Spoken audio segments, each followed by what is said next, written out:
حشيش وأفيون وذهب وعملات أجنبية، ده غير الأسلحة النارية. تفاصيل القبض على شاكر ومداهم وحملة تطهير التيك توك.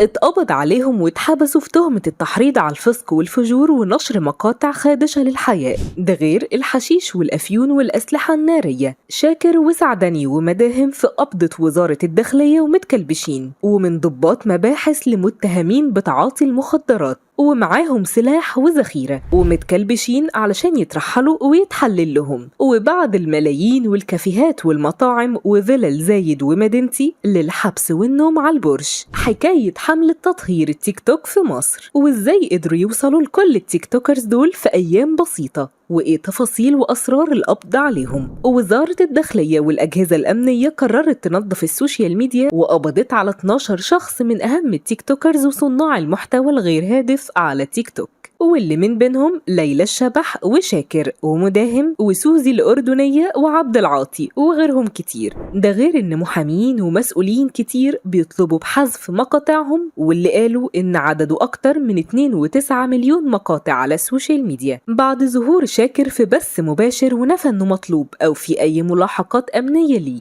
ووعد الجمهور إنه هيستمر وإنه موجود وإنه ملوش علاقة بغيره من التيك توكرز اللي اتقبض عليهم. بعدها بكام ساعة نزل يسهر في واحد من الكافيهات المشهورة في القاهرة الجديدة، وفجأة قبضت الداخلية وأجهزة الأمن عليه، هو وسعدني مدير أعماله واللي كان بيشتغل ضابط شرطة زيه والمصور الشخصي بتاعهم. وقوات الأمن اتحفظت على تليفوناتهم علشان يفحصوا محتوياتها ومقاطع الفيديو اللي فيها، وهم بيفتشوا بعد القبض عليه لقوا معاه سلاح ناري مش مرخص وكمية من مخدر الحشيش والآيس. ولما واجهوهم في التحريات اعترفوا إن المخدرات بتاعتهم وبيتعاطوا منها. وبعد عرضهم على النيابة تم عرضهم على الطب الشرعي علشان يعملوا تحليل مخدرات، وخدتهم مأمورية مباحث القاهرة متكلبشين لمصلحة الطب الشرعي لتنفيذ قرار النيابة العامة. وتحول شاكر صاحب الملايين من شاكر محظور دلوقتي لشاكر محبوس دلوقتي. نيجي لمحمد خالد واللي شهرته مداهم، واللي قبضت عليه قوات الأمن في القناطر الخيرية بتهمة نشر مقاطع فيديو تحتوي على ألفاظ خادشة للحياء وخروج عن الآداب العامة، وبرضه اتمسك معاه مبالغ بعملات محلية وأجنبية، ده غير الذهب وحشيش